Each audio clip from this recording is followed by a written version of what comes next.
I can offer you a bit of light in this moment. The title of this video cracks me up. Luigi Mangione dodged the death penalty. How in the world? Accused killer Luigi Mangione dodging the death penalty in the murder of healthcare CEO Brian Thompson. A federal judge finding it did not meet the legal definition for a crime of violence. Let's bring in Paul Morrow for more on this. Paul, anybody who's seen the video wonders. I like that framing doesn't fit the legal definition of a crime of violence, which, if anything, it was preventative health care. Well, you know, John, the federal system is really not designed to prosecute standalone murders. That's really a state thing. Generally, in the federal system, murders get prosecuted as part of something like a RICO or something like that. What the prosecutors tried in this case is to import the murder charge using stalking. They call it the federal hook. To charge murder as a standalone in a case like this, you need another charge, a crime of violence, to import it. And that became the question. Can stalking be used as a quote-unquote crime of violence to therefore import the murder charge? Now, after the last hearing, about a month ago or so, there were a number of us who was quite skeptical that that was going to hold up. It's a very novel approach. The judge in this instance seems to have agreed with that. And as a result, the murder charge is out. The stalking charge has been considered not a crime of violence, and so the death penalty is now off the table in this case. All right, so what's left then? The stalking charges. There are 2 stalking charges that remain in place. They carry life imprisonment without parole. Now, we should recognize also. Okay, there has to be like a different legal description under like the federal charges for stalking, because you can't get cops to even like detain or arrest somebody who is violating a restraining order under like stalking statutes. So there has to be a different definition, right? R.I.P. Brian Thompson. You would have loved to see the judge go, no, your thing doesn't cover this. You have to keep paying.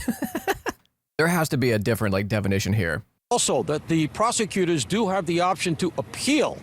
So that's called an interlocutory appeal. It's a fancy way of just saying, while the case is going on, they're going to go up the chain to see if they can get this overturned. It's not clear that they're going to. It was talked about in court today. They said they need a little more time to examine it. Realistically, there's not a whole lot. It's murder with attached stalking. Stalking implies premeditation. Ah, I see. To examine. There's not a lot of case law on this, but if they do appeal, it'll slow things down federally considerably, and then it's likely that the Alvin Bragg case down the block, the state case, will go first. Yeah, I want to talk about that. Luigi had his death penalty dropped. The judge said it doesn't fit the legal definition. Yeah, he was the best guy around. What, Marta? You said people are outraged about that?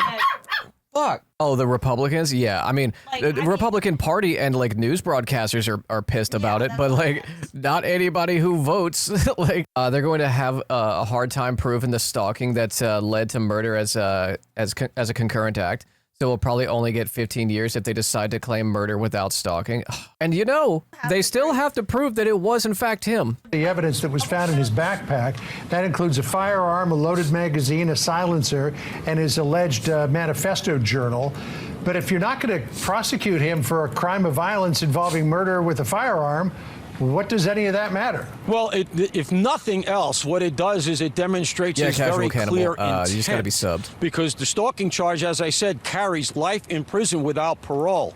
So, there's a whole continuum there of what the sentencing could be if and when he were to be convicted of that. And the judge knows that evidence is going to come in. And so it has all that stuff in the manifesto about what he wanted to do, why he was doing it. All of that can be considered at sentencing. So, John, if nothing else, if you prove the stalking interstate, using the internet, coming across state lines, all of that stuff federally, and then you have the added on stuff of what he wanted to do. Wait, what's this? Huge fuck up in the Trump DOJ strategy means Luigi will not face a death penalty, technically not even face a formal murder charge at all because Pam Bondi cared more about political theatrics than the law. Let me explain. In the state of New York, the charge of murder is, whatever that statute is, it does not allow for a death penalty. It does not allow for life without parole. Charges are 15 to 25 years. Last January, when Trump took power, he signed Executive Order 14164, requiring the DOJ to pursue the death penalty where possible. He specifically made a media push about the Luigi Mangione case. Since New York didn't have a death penalty option, the DOJ would need to find a way to federalize the case. But a crime cannot automatically be charged federally. It must have a federal nexus or violate a specific federal crime.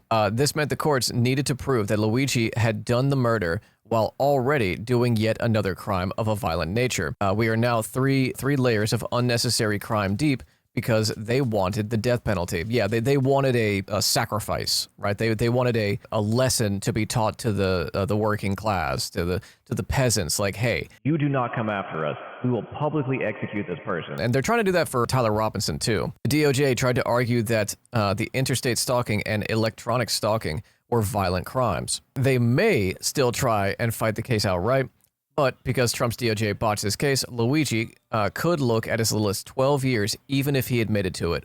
Wild. Absolutely crazy. Oh, you thought I was getting life? Oh, you thought I was getting death penalty? Well, what if I just say I did that shit? Why would an innocent man plead guilty, lowering charges? Pam's incompetence is palpable. This whole admin's incompetence is palpable. Like, this is something we talked about a lot. Like, in many pursuits of the Trump administration leading into them taking office, the zealotry, the stupidity, the buffoonishness, them tripping over themselves to like try and one-up each other and bring themselves closer to Trump and therefore the base, therefore like guaranteeing their position amongst the party for a longer period of time, and they're able to ladder climb better. Like, this is what is going to be the undoing of the Trump admin, because they are incapable of doing things subtly. Can't wait for Luigi's acoustic guitar playing YouTube channel in like 12 years. Oh my God. Do you think he would be a guitar guy, like just regular acoustic? Do you think he would be like a dobro, lap guitar, banjo? It argues that he could be looking at a very harsh sentence and maybe life without parole in the federal system. It's just so weird, though, that nowhere in there is a murder charge. You mentioned the trial date. So here's the current trial schedule for the federal court. Jury selection set to begin on September the 8th. The non-capital trial begins on October the 13th. But the Manhattan DA's office, as you pointed out, wants to go first.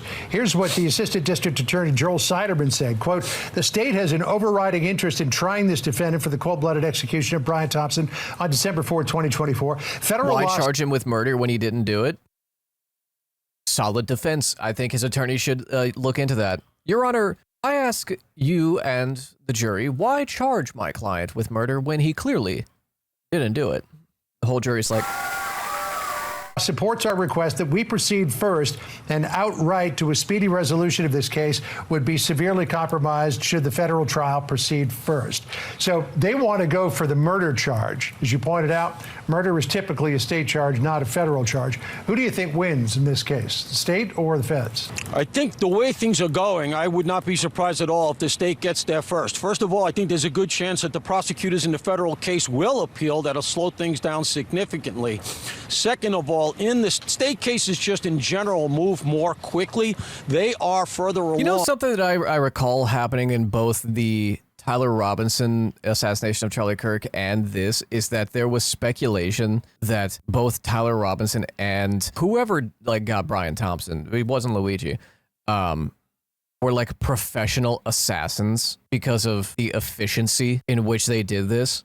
Luigi's gun jammed, or not Luigi's, but whoever it was, supposedly Luigi, not really, not proven, you know, can't be. Like, it jammed, and then he cleared it quickly, and then shot him again. And Tyler Robinson, one tap out of there, right?